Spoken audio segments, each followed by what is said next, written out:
आज मैं डोपो धमाका चैनल से सभी का स्वागत अभिनंदन करती हूँ। इस कार्तिक मास की आज पूर्णिमा है।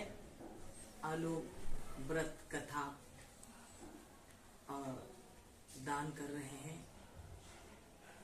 तो हम कार्तिक मास में भगवान दामोदर और तुलसी को प्रणाम करती हूँ। आज मैं आपको सुनाने जा रही हूँ कि भागीरथी जी किस तरह से गंगा को इस धरती पर लेके आए और ले आए हैं तो अपने पितरों को उतारने के लिए। तो हमारा कहने का मतलब गंगा नहाने के और गंगा में स्नान करने से और उनकी तपस्या करने से अपने पितरों को उतारने का जो काम किया भागीरथी जी ने, वो हम आपके सामने आज प्रस्तुत करना चाहते हैं, आज सुनाना चाहते हैं। बोलो वृंदावन बिहारी लाल की जय। जय श्री कृष्ण भगवान की जय। ये व्यास जी की जय। सुखदेव जी महाराज की जय। अंशुमान कुल को नृप खटवांग सहित गंगा लाए नाव में भागीरथ सुत से। तो मैं गंगा की भागीरथी जी की कहानी को मैं आपको सुनाना चाहती हूँ। इसको सुनकर अपने जितने पितरों को तारने का काम आप करें और कथा सुने। श्री सुखदेव जी बोले, हे महाराज, जिस प्रकार राजा सगर अपने पोते को राजभार दे, जिस प्रकार से सगर राजा अपने पोते को राजभार तपस्या करने गंगा राजभार दे तपस्या करने को चले गए, तो अंशुमान भी उसी प्रकार अपने पुत्र को राज्य देकर गंगा जी को लाने की कामना से बहुत दिनों तक तपस्या करते रहे। परंतु तपस्या करने में उनकी मन की अभिलाषा पूर्ण न हुई तपस्या से, क्योंकि तपस्या पूरी न हुई। कुछ समय पीछे राजा अंशुमान कालवश को मृत्यु को प्राप्त हो गए। जब इंसान मृत्यु को प्राप्त करता है तो उसकी तमन्नाएं आधी हो जाती। अंशुमान के दिलीप नामक पुत्र भी गंगा के लाने में असमर्थ होकर काल के कवल हुए। अब इतने दर पीढ़ी तपस्या करते करते मन से अपने पितरों को ताने। इनके पुत्र भागीरथ ने गंगा लाने के लिए तपस्या की। तब गंगा उनको दर्शन देकर बोली, हे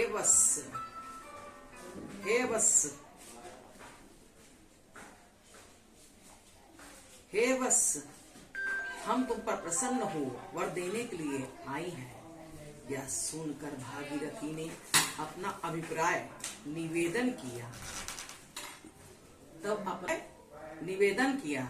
तब श्री गंगा, जब हम आकाश से गिरेंगी तब किसी पुरुष को हमारा वेग अवश्य धारण करना है, क्योंकि गंगा की प्रवाह को कोई रोक नहीं सकता। वो इतनी तेज बहती है। उन्होंने कहा, मुझे कौन रोक पाएगा, कौन धारण कर पाएगा। तो कहते, तब गंगा जी ने कहा, हे राजन, जब हम आकाश से गिरेंगी हम, तब किसी पुरुष को हमारा वेग संभालना पड़ेगा, नहीं तो हम पृथ्वी को फोड़कर पाताल में चले जाएंगे। तो उनको ये लगा कि बाप रे बाप, हम तो इतने दिन से तपस्या किए और गंगा मैया हमारे पूर्वज भी कितने मर गए, उनको तारना है और ये पाताल लोक को चली जाएंगी। अगर मेरी आवाहन से आ रही हैं तो मैं कैसे क्या उपाय करूं जो गंगा को इस धरती पे लेकर आऊं, ये पाताल लोक में ना जाने का। अतः यह तो कहो कि हमारा वेग कौन धारण करेगा। उन्हें सवाल, और मुख्य बात यह है कि हम पृथ्वी पर नहीं जा सके, क्योंकि मनुष्य लोग हम में अपवित्र पदार्थ होते हैं। देखिए ना, गंगा कितनी बहती है और जितने भी मलिन रहता है, जितने भी देखिए नाला, जितने भी अपने पाप भरे सब उन्हीं में धुलते हैं, कब तक संभालेंगे? या तो क्योंकि मनुष्य लोग हमें अभिव्यक्त करेंगे, उनका कहने का मतलब अपवित्रता को कब तक हम धारण करेंगे, हम कहाँ धोएंगे? तो भागीरथी बोले, हे जननी, हे जननी, संसार त्यागी ब्रह्मनिष्ठ साधु लोग अपने लोक पावन अंशों से आपकी अपवित्र को हर लेंगे, क्योंकि उनके हृदयों में सर्व अघकारी भगवान नित्य विराजमान रहते हैं। इसलिए वे लोग पाप के विनाश करने को सामर्थ हैं।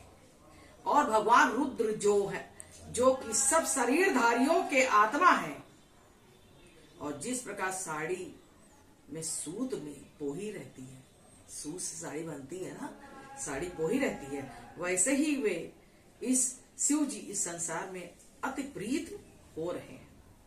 वे ही तुम्हारे इस प्रबल वेग को धारण करेंगे। हे राजा परीक्षित, राजा भागीरथ, तो मैं कुछ कथा बीच में भी आपको सुनाना चाहती हूँ। तब राजा भागीरथ अथवा 5 वर्ष की हुई अपने पितरों का चरित्र सुना।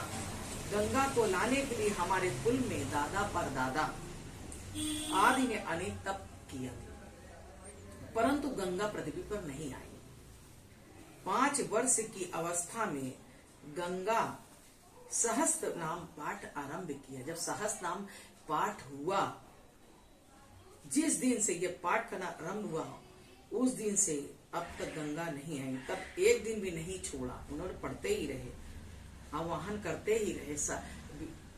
राजा वृद्ध भी हो गए, परंतु तो भी अपना प्रण नहीं छोड़ा। उनको प्रण आगे गंगा को देखकर आए। उनका पूरा प्रण देखकर थोड़े तप करने के लिए श्री गंगा बालकपन से अपना भक्त समझकर अत्यंत प्रसन्न हो भागीरथी जी के संग अभी भूमि पर चली। गंगा इस प्रकार तपस्या करके देव महादेव को प्रसन्न करके यत्न करने, शीघ्र प्रसन्न होने वाले शिव जी इस राज ऋषि पर बहुत प्रसन्न हो गए। महात्मा भागीरथी ने जो कुछ प्रार्थना की, उसकी लोक हितैषी भगवान महादेव जी ने तथास्तु कहा और सावधान होकर गंगा को धारण किया। हे राजन, गंगा के महात्मा का वर्णन कैसे करें? उनका जल भगवान वासुदेव के चरण स्पर्श से पवित्र हुआ है। रसरी भागीरथी भुवन पावनी गंगा जी को उस स्थान पर ले आए जहां उनके पितृलोक की भस्म की ढेर पड़ी हुई थी। जहां पे ढेर पड़ी हुई थी, राख पड़ी हुई थी, रसरी भागीरथी भुवन पावनी गंगा उस स्थान पर वेग पर होकर सवार होकर चलने लगी, भागीरथी के पवन के समान। फिर लोकी को पवित्र करने वाली गंगा उनके पीछे पीछे बढ़ती सब लोगों को पवित्र कर भस्म हुए सगर के पुत्रों पर अपना पवित्र जल डालने लगे। हे राजन, सगर के पुत्र ब्राह्मण का अपराध करके भस्म हुए थे। किसका अपराध किए थे? ब्राह्मण का अपराध। तो इसीलिए कहते ब्राह्मणों का अपमान मत करो। जबकि उनकी राख पर गंगा का जल पड़ा, वे स्वर्ग को चले गए।